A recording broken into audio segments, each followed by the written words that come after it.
Chapter 2, The Princess Who Wanted to Kill Time. Victoria was so stunned and excited that she did not notice that Lord Melbourne looked at her expectantly, and when she realized she has given a gesture of strangeness because Lord Melbourne smiled a little amused and bewildered. "Forgive me, my lady, but I think I have not had the pleasure of hearing your name yet," Lord Melbourne said with that lovely smile that Victoria was beginning to notice was a characteristic feature of him. Then Victoria shuddered and realized her stupidity. Of course, the man did not know who she was and had just introduced himself to a young lady of society, and now it was Victoria's turn to introduce herself. That was the right moment for Victoria to take the man out of his ignorance and tell him who she really was, the king's niece and presumptive heiress of the crown, Princess Alexandrina Victoria. But then the man would treat her as did all those who knew her identity, with distance and reverential respect, or at least formal, as if she were not a person of flesh and bone but a sacred relic. And for the first time, she was in front of someone who treated her naturally, like a normal girl, even if it was because he did not know her true identity, and he was being very nice to her. Victoria decided she did not want to give up on that and decided to play a little. I am Elizabeth Hahn," Victoria said, and stopped in time to avoid making a mistake because she was about to use her real surname, Hanover, that in Great Britain only the members of the royal family had it, Hanley. "Elizabeth Hanley," Victoria added, trying to sound safe, with a shy smile. "Lady Elizabeth Hanley, it's a beautiful name. Then your family is Hanley, they're not from London, right?" Lord Melbourne said with a little curiosity because he did not remember any Hanley family among his acquaintances of the aristocracy of London and its surroundings. "No, we are not from London. My late father was a merchant from the north of England, and my family lived there until recently. We also lived for a time in Scotland," Victoria answered, letting her imagination fly but trying not to exceed herself so as not to make mistakes. "But now we have settled in London, permanently." "I see, now I understand your accent, that is, you do not speak like someone from London. In fact, you have an accent that seems foreign, although I do not identify it as one of the accents of the north of England that I have heard. I imagine that as the north is so extensive I do not know all the northern accents," Lord Melbourne said kindly. Victoria was a little surprised, although what Lord Melbourne said confirmed what she already assumed. Educated in almost total isolation, the people with whom she had the most contact in her short life were her mother, her half-sister and her governess, and they were all German. Therefore, Victoria was more accustomed to speaking in German than in English, and the English she heard had a strong German accent. The only native English people around were Conroy, the servants, and the daughters of Conroy who, at their father's insistence, sometimes came to keep her company, and with them, Victoria did not talk much, especially with Conroy. So although Victoria had been working with Lazen lately to try to soften her marked German accent, and listened attentively to the English to try to pronounce the words in a more genuinely English way, she still sounded too foreign, and that bothered her because she thought that the British would not like much to have another monarch who spoke as a German. "Yes, my accent is a mixture of the accents of the places where I've lived, accents from the north of England and Scotland, including those other languages spoken in Scotland," Victoria lied with some shame. "It's something that embarrasses me a little now that I live in London society, with its way of speaking much more refined than mine." "I do not think you should be ashamed, my lady. I think it's a touch that brings some attractive exoticism to your way of speaking, and in your beautiful voice, so musical, any accent sounds heavenly," said Lord Melbourne, trying to flatter the girl, for raise her mood. Victoria blushed again and felt her heart speed up a little. It was the first time that someone praised her voice because she only heard teasing from Conroy, who considered her voice silly and unpleasant, like every aspect of her person. "My lady, I know it's not very appropriate, but can I take a seat next to you?" Lord Melbourne asked with gallant caution. Victoria saw him a little confused, and then she understood, he was referring to the fact that a gentleman was alone with a woman, especially a single young woman. Certainly Victoria knew it would be scandalous if it was known, especially that the heiress to the crown was talking alone in a dark corner with a man, and surely her mother and Conroy would want to kill her, even Lazan would be furious, but Victoria was very excited and flattered because that man treated her like a woman and not like a little girl. "Of course, Lord Melbourne, you are very kind and I like your company," Victoria replied, struggling to find the right words to sound like an older girl. Lord Melbourne sat next to her, leaving a respectful space between them. "If you allow me, Lady Elizabeth, can I ask why you were so distressed?" "Of course, if it is not an intrusion in your privacy," said Lord Melbourne, cautious and delicate. "No, of course, it is not an intrusion, on the contrary, you have been very kind to me. What happens is that I had an argument with my mother, here, at the reception. You must think that it is just a girl's nonsense, a childish tantrum, but it is much more than that. I love my mother, but my life has been a nightmare at her side, because of my stepfather," Victoria said, partially lying as she could not find a better way to explain the role of Conroy in her life and in that of her mother. "He has been very cruel to me, all my life he has despised and humiliated me, and constantly denigrates and mocks me," she added, with the confidence that Lord Melbourne inspired to her, and her anxious need to tell someone everything she had suffered, all her painful experience. Lord Melbourne listened with interest and empathy, with an affectionate look and frowning from time to time, when Victoria counted the most painful and humiliating parts of her life. "Lady Elizabeth, I understand your pain, believe me," said Lord Melbourne with an affectionate gesture on the face and a warm tone in his voice. "I understand how difficult it must be for you, your relationship with your mother. I loved my mother very much, and she loved me very much. She was never bad for me, on the contrary, she was the most loving and tender mother a man could have in life, but she also hurt me a lot, often, although she did it without intention, indirectly, as a consequence of her life, because after all she was human and humans are weak and imperfect. But in the end, I understood that I should forgive her because after all she was the person who loved me the most in the world, and the bond between us was bigger and more solid than any misunderstanding, temporary disagreement, or petty rancor. Although I know that it is difficult for you to understand now, but someday you will be able to reconcile with your mother and leave behind those painful memories, and those things that now stand between you will disappear," he added. Victoria listened attentively and appreciating in him the tenderness with which he spoke of his mother. "As for your stepfather, I do not know the man and that's why I cannot honestly judge him, but the things you have told me are horrible.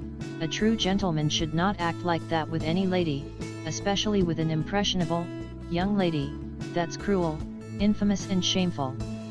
Maybe he mistakenly thinks that can better shape your personality, but even so unacceptable. But as for that, Lady Elizabeth, you must not allow that to not embitter your life either. Unfortunately, I have known very well what it is to suffer a life of humiliation. Due to circumstances that are very difficult to explain, for many years I had to endure the humiliation and mockery that other people caused me. It was very mortifying, but I resisted it, and I did not let that destroy my life and condition my person and my actions. You must do the same, Lady Elizabeth. Do not let the mockery and unjust criticism of that man ruin your youth and undermine your confidence in yourself," Lord Melbourne said with an intense look that conveyed compassion and understanding. "But, how do you do that, Lord Melbourne?" Victoria asked in a sad and innocent way. "Smiling and not letting them see how difficult it is," answered Lord Melbourne with a sweet and sad smile. Victoria also smiled and felt that for the first time someone understood her. "In addition, they are all nonsense. For example, the height has nothing to do with the qualities and attractive of a person," said Lord Melbourne, gesticulating with his hands with some energy. "I have met very tall people who are very stupid and useless, and people of very short height who are very intelligent and efficient. Nor has anything to do with beauty. There are tall people who are very unattractive physically, and short people who are very beautiful. You yourself, Lady Elizabeth, is a young, very beautiful," he added with sincerity. "You do not have to lie to me to make me feel better, Lord Melbourne," Victoria replied with a sad expression on her face and a bitter and ironic smile. It would be impossible to lie about it, Lady Elizabeth. Your eyes and your face are very beautiful, your eyes are like great and beautiful gems, and your angelic and sweet face must be the envy of many young ladies, even your thin silhouette is very elegant and beautiful. I think it's silly to deny your beauty, said Lord Melbourne, convincing and charming. Oh, Lord Melbourne, you almost get me to believe it, Victoria exclaimed with a giggle but still skeptical. Lady Elizabeth, I give my word that it is true, so much so that I guarantee that in 4 or 5 years you will have many wooers. I promise that many men will be happy to woo you because I would be one myself, said Lord Melbourne almost vehemently. Victoria opened her eyes wide and her face was covered with a somewhat comical surprise. Then she blushed, turning red as a tomato, and bowed her head, as she felt her skin bristle and her heart quicken. And a sweet smile appeared on her lips.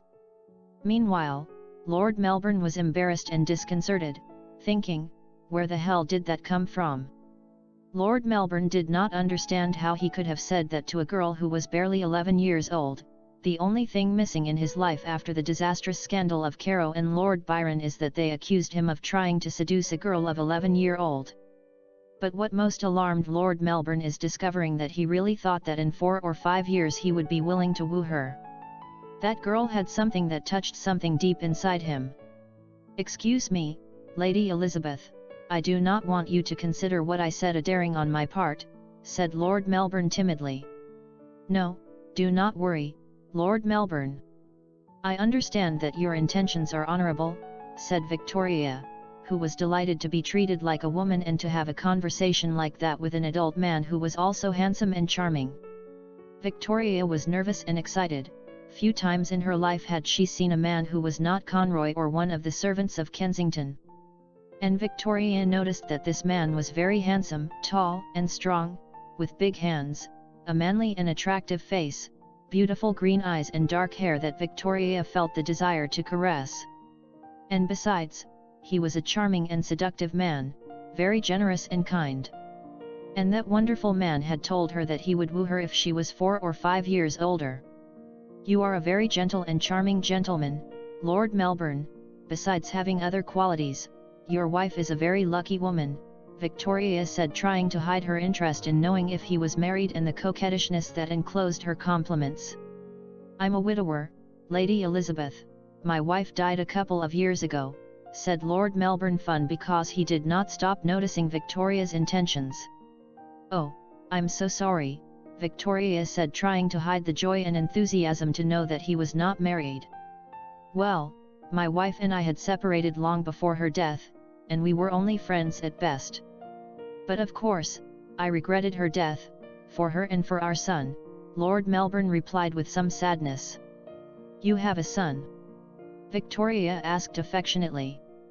A sweet boy, unfortunately, he was born sick and has mental problems, which makes him dependent. But he is a very tender boy, and I love being with him, answered Lord Melbourne. I'm sure you're a good father, she replied honestly. Lord Melbourne and Victoria then listened to the music of the party that reached them through the windows and the open doors. Lord Melbourne, could I ask you to dance with me? Victoria asked shyly. But would it be right for you to dance before your court presentation? Lord Melbourne replied unsurely. I did not mean in the ballroom. I mean here, outside. I know it's crazy, but since I was a girl I've received dance lessons, but I've never been able to dance at a party. We can do it a few steps further so that no one can see us, Victoria said pleadingly. Lord Melbourne could not refuse when he sees the face of the girl, and a few moments later he was dancing with her at the edge of the garden, in the darkness, trying to compensate the great difference in height with the girl so short. I think you never danced with someone of my height, Victoria said laughing. Do not believe, I've danced with women of all heights, and believe me it's worse to dance with a woman taller than me, Lord Melbourne replied amused. Lord Melbourne, have not you thought about getting married again? Victoria asked, trying to hide her emotion and appear casual. Lord Melbourne smiled amused and thought it was himself fault, for having encouraged her, and now he was the target of a marriageable barely 11-year-old girl. Well, I have not really thought about it, and at first I am inclined not to. After the disastrous marriage I had, over the years, Lady Elizabeth will understand that relationships are very difficult. Marriage does not work for everyone, said Lord Melbourne, sincere. That seems very pessimistic, and I think that you are not a pessimistic man at all, Victoria said with determination, and Lord Melbourne thought again that he was in trouble to see that the girl was not one of those who gave up easily. Well, politics also takes a lot of time from me, said Lord Melbourne, diverting attention. Are you a politician? Your name, from the newspapers, seemed familiar to me, Victoria replied.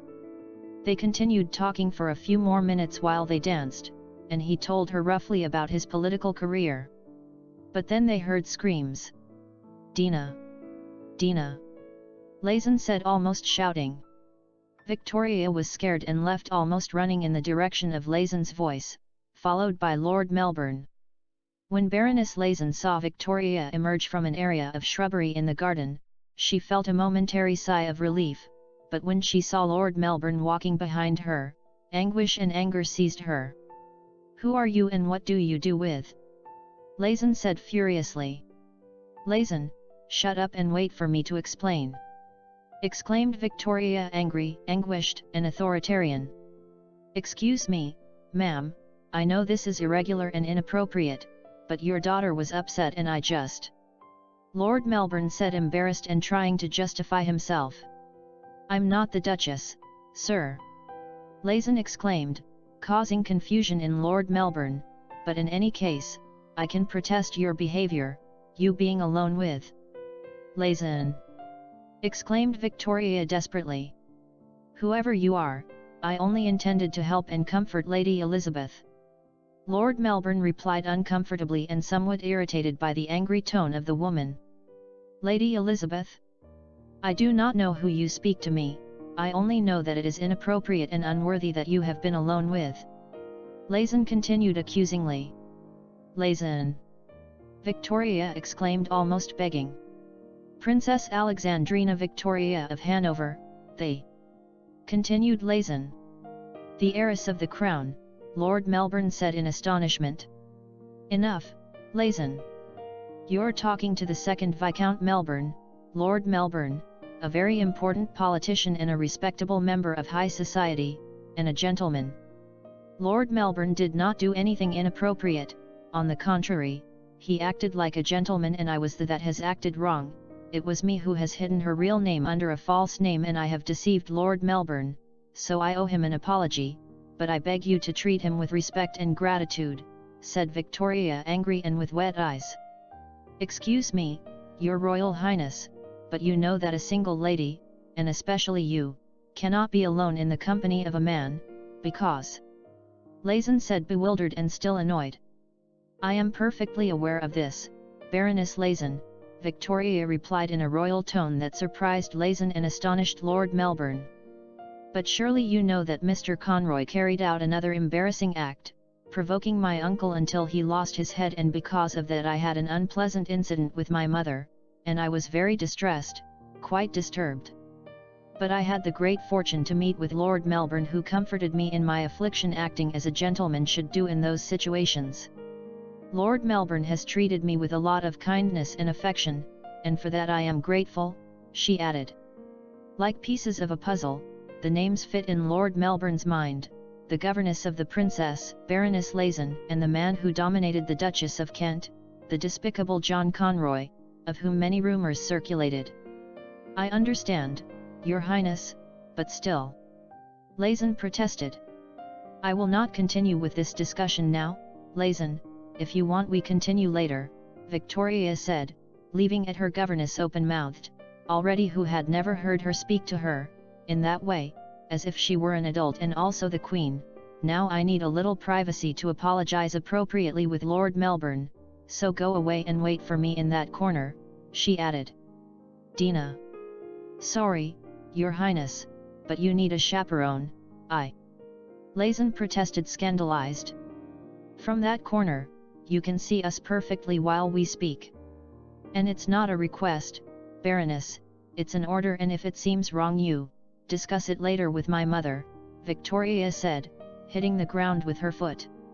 Lazen reluctantly withdrew as she did not stop seeing Lord Melbourne with suspicion. Victoria turned to see Lord Melbourne.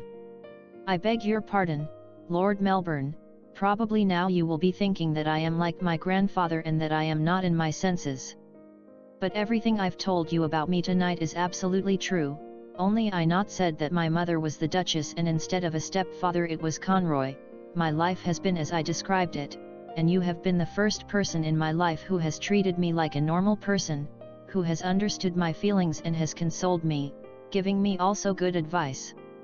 You are probably the best man I have ever met in my life, and I have paid your generosity and nobility with a lie, Victoria said with tears in her eyes. Please, Your Highness, do not cry. Do not worry, I understand your reasons and there is nothing to reproach. I am happy to have been able to help you, and everything I said is still valid. Believe me that I am not upset, I was once your age, and if I would have lived what you have lived. I understand it, said Lord Melbourne affectionate. I only regret that I will not be able to see you for a long time, I must return to my confinement in Kensington. I would like to be able to correspondence with you, said Victoria with sadness and a slight hope. I would be happy to correspondence with you, Your Highness, but you know that for this you would need the knowledge and approval of your mother, and I doubt that she will allow it, unless if she listened to Mr. Conroy. I even believe that your uncle the king would not approve either that you keep correspondence with a politician unless with a Whig, said Lord Melbourne with a sad smile and compassionate look. Yes, I know they will not allow it, you see, Lord Melbourne, I am so imprisoned that I do not even have the right to have friends and to correspondence with them, said Victoria repressing the desire to cry. But nothing is eternal, Your Highness, in a few years you will be free at least to choose your friendships and they will not be able to continue imposing on you their will, and someday you will rise above all of them, to reign over all of us. In the meantime, remember what I said, do not let them bend you and convince you that you are worth less than you really are, and never let them see how difficult it is for you, Lord Melbourne said with a passion that he already believed it dead in him. Victoria saw him with a sparkle in her eyes and a lovely smile, with a gesture of adoration on her face. Thank you very much, Lord Melbourne, I will always keep in mind. Now I must say goodbye before my governess dies of displeasure, said Victoria extending her hand, and Lord Melbourne took her and kissed it again like a gallant goodbye. It has been a pleasure to meet you, Your Highness, a great pleasure, he said with great affection and an intense look that made Victoria blush. Victoria turned and walked a few steps to meet Lazen, who did not take her eyes off them and waited impatiently. But when Lazen was already preparing to leave with Victoria, the princess turned around to see Lord Melbourne. Lord Melbourne, one more thing, one day our destinies will cross again, I'm sure, and that day I hope to dance with you all night, in a room full of guests and not in a dark corner of the garden. Until then, the time will not pass fast enough for me, Victoria said with a lovely smile and a look of adoration. Lord Melbourne made a surprised gesture on his face, and Lazen's horror in her own. Victoria turned around and started the march, and before following her Lazen saw Lord Melbourne with a murderous look. Dina, why are you talking like that? What happened to you with that man? Lazen asked, anguished and irritated while walking next to the princess. Easy, Lazen, nothing inappropriate happened, depending on what you deem inappropriate, Victoria said with malice and a mischievous smile, enjoying mortifying her poor governess, and kept walking while Lazen was paralyzed by horror and worry. How depending on what I consider inappropriate? Do not scare me, Dina. Dina! Lazen exclaimed as she walked to catch up with Victoria while the princess laughed out loud. Later that night, Victoria was lying on her bed, watching the ceiling without being able to sleep, while her mother snored in the next bed. William Lamb. Lord Melbourne, Victoria said in a low voice, with a sweet and childish smile, and then took a pillow to hold her and sink her face in it, suffocating her laughter so as not to wake her mother. In his residence, Lord Melbourne was sitting in his favourite armchair, with a glass of whisky in his hand, and without finishing undressing after returning from the party, in shirt sleeves and with his shirt open showing his chest. "Princess Alexandrina Victoria, that girl is quite a character," Lord Melbourne said, laughing alone. 4 years later. July 17, 1834. Victoria was lying face down on her bed, still dressed in her nightgown, and was reading for the umpteenth time the letters she had written, sighing and with a smile on her lips. Beside her, standing, was Miss Scarrat. "Give me the perfume," Victoria said, a little impatiently. Scarrat rolled her eyes and handed Victoria the bottle of perfume. "If the Duchess finds out you've used her perfume," Scarrat said in a warning tone. "If my mother allowed me to have my own perfume, I would not have to use hers," Victoria said irritably as she sprayed the paper with the perfume. "Please, Your Highness, do not overdo it, a little perfume is enough," Scarrat said resignedly. "The young ladies do not use much?" Victoria asked innocently. "Only those who are very vulgar or foolish use perfume in excess. Well, there are some who are so brazen that they put red blusher on their lips and kiss the paper of the letter to leave impregnated the mark of her kiss," Scarrat said, laughing. Scarrat saw Victoria's roguish face and was horrified. "Do not even think about it, Your Highness. That would be crazy, imprudent, eh?" Scarrat said, scandalized. "Don't worry, Scarrat, I'm not that stupid." "Well, I think it's ready, deliver it shortly," Victoria said kindly. "I hope that Baroness Lazen or the Duchess will not discover me, because they would tear off my skin," Scarrat replied with a sigh as she received the envelope containing the letter. When Scarrat left, Victoria picked up again a newspaper that had a great headline on the front page: "Lord Melbourne Prime Minister, the King asks him to form a government." Victoria smiled cheerfully. A couple of hours later, Lord Melbourne was in the library of his London residence talking animatedly with Lord Palmerston, Secretary of State for Foreign Affairs in the previous government and in the new government of Lord Melbourne, and lover of Emily, Countess Cooper, the Lord Melbourne's sister, and then, Lord Melbourne's private secretary, Tom Young, entered the room. "My lord, a letter has arrived," said Tom. "Another letter of congratulation? Put it with the rest and I'll read it later," said Lord Melbourne kindly. "It is that this is special. It was brought by a beautiful young woman who claimed to be a maid, although she dressed very well, and said that the letter was from her mistress.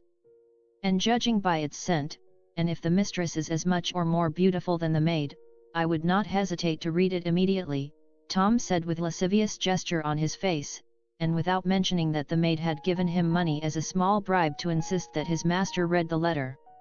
Lord Melbourne and Lord Palmerston burst out laughing, and Lord Melbourne reached out to receive the letter, but Lord Palmerston picked it up and raised it to his nose to smell it. "Delicious aroma, your friend has an exquisite taste for perfumes, in the privacy, she has such a divine aroma, William?" Lord Palmerston asked, mocking and lascivious. "Don't be stupid, Henry. You already know that I am very discreet when it comes to a lady." "Give me that," said Lord Melbourne with a laugh, and took the envelope with the letter, and took it to his nose, checking that it had a strong smell of a woman's perfume. Lord Melbourne opened the envelope and extracted the letter, written in a delicate and elegant woman's calligraphy. "My dear Lord Melbourne, in these brief lines I wish to congratulate you on your appointment as Prime Minister. I believe that the British Empire is very fortunate to be ruled by a man like you, a responsible and sensible statesman, an honest and loyal patriot. The Crown has in you the most loyal and wise servant, and the citizens of this country a benevolent ruler who will watch over their interests. But my joy is greater because, since that night when our destinies crossed, I consider him my friend, a sincere and loyal friend. In all these years of loneliness and sadness, the lovely words that you told me that night, your well-meaning and wise advice, the warm affection you showed me, has been my refuge and my strength, and they have helped me to endure the unbearable, and they have given me hope. And I have followed your advice, and I have never let them see how difficult it is for me. But I do not deny that everything would be easier if I counted on your presence and has no idea how. I wish to see you again, to enjoy intimate conversations like that night. And I hope you have not forgotten my words when we say goodbye, that when you and I meet again I want to dance with you all night, and I hope that I do not have to wait a long time, because the time has passed incredibly slow for me. With sincere affection, your unconditional friend, Princess Alexandrina Victoria of Hanover. Postscript: I would greatly like your answer, but unfortunately I know that this is almost impossible. I will settle for imagining that you are happy to read this letter. Lord Melbourne smiled broadly as he finished reading the letter, his face illuminated by a gesture of joy, surprise, and tenderness. Lord Palmerston and Tom Young exchanged looks of complicity and malice. It will be possible that a woman has the fortune of being the new wife of the Prime Minister? Or perhaps a husband has the fortune that his wife is the new mistress of the Prime Minister. Will your sister have something to be happy? Lord Palmerston asked mockingly. Seldom have I seen that face to the boss. The lady must be a Greek goddess or a princess of legend, Tom Young said funny. You have no idea, Tom, you have no idea, Lord Melbourne said as he folded the letter and put it in a pocket of his jacket, close to his heart.